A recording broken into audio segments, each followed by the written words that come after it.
It has been 100 days since the Hamas attack on Israel. Prime Minister Benjamin Netanyahu says when it comes to destroying Hamas, quote, nobody will stop us.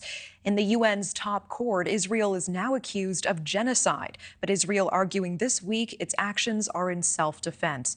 And it comes as the leader of Hamas is speaking for the first time in weeks.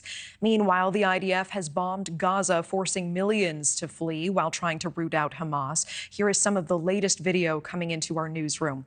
In southern regions, Gazans continue to dig through rubble for the remains of loved ones. In Rafah, the area near the Egyptian border, it has turned into a tent city as an estimated 1.9 million people have fled there.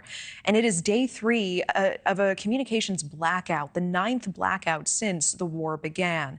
In Tel Aviv, thousands gather meanwhile to remember the victims of the attack and hope for the safe return of the hostages who are still in Gaza.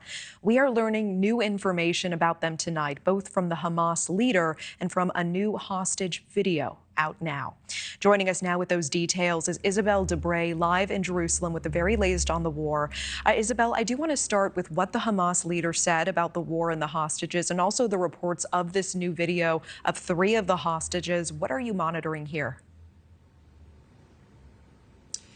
That's correct. The Hamas militant wing released this video showing 3 Israeli hostages, giving their basic details, their names, their ages, where they're from. This is 2 men, 1 woman, ranging in age from 26 to 53.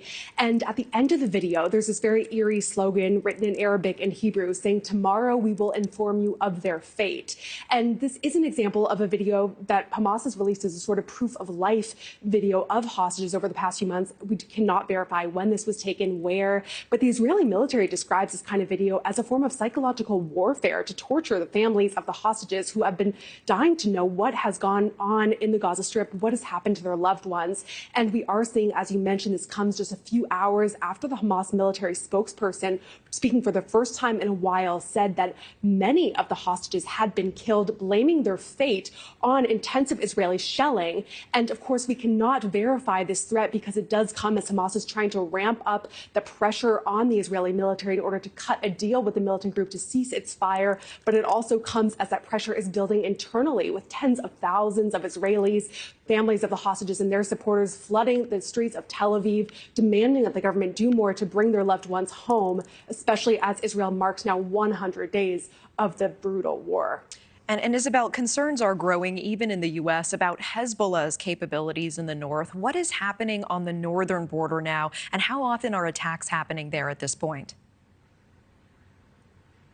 We have seen daily pretty intense attacks that have been escalating in recent weeks, particularly after some alleged Israeli killings of Hamas and Hezbollah commanders that have really resulted in intense retaliations from the Hezbollah militant group. A couple hours after we heard that the Israeli military had detected the infiltration of several militants from southern Lebanon into northern Israel, we heard that an anti-tank missile was fired at communities in northern Israel. Now, most of these communities have actually been completely evacuated. Tens of thousands of Israelis have been forced to flee. But there was one house that happened to be inhabited by a mother and her son. The son was in his 40s, mother in her 70s. And this anti-tank missile happened to hit this house, killing both civilians. And this is a major escalation on the Israeli front. They were apparently staying in their house to work on the farm in the area. But again, this does show that this second or third or however many fronts there are right now in this regional escalation is currently inflamed. And we are seeing that increase, especially with the leader of Hezbollah, Hassan Nasrallah, recently issuing a threat saying that the group will not stop at all with its attacks until it can be sure that there is a ceasefire in place in the war in Gaza. Okay, we appreciate the update. Isabel Debre, live in Jerusalem. Thank you so much. Thank you for watching. Go to newsnationnow.com to find News Nation on your television provider. And don't forget to click the red subscribe button below to get more of News Nation's fact-driven, unbiased coverage.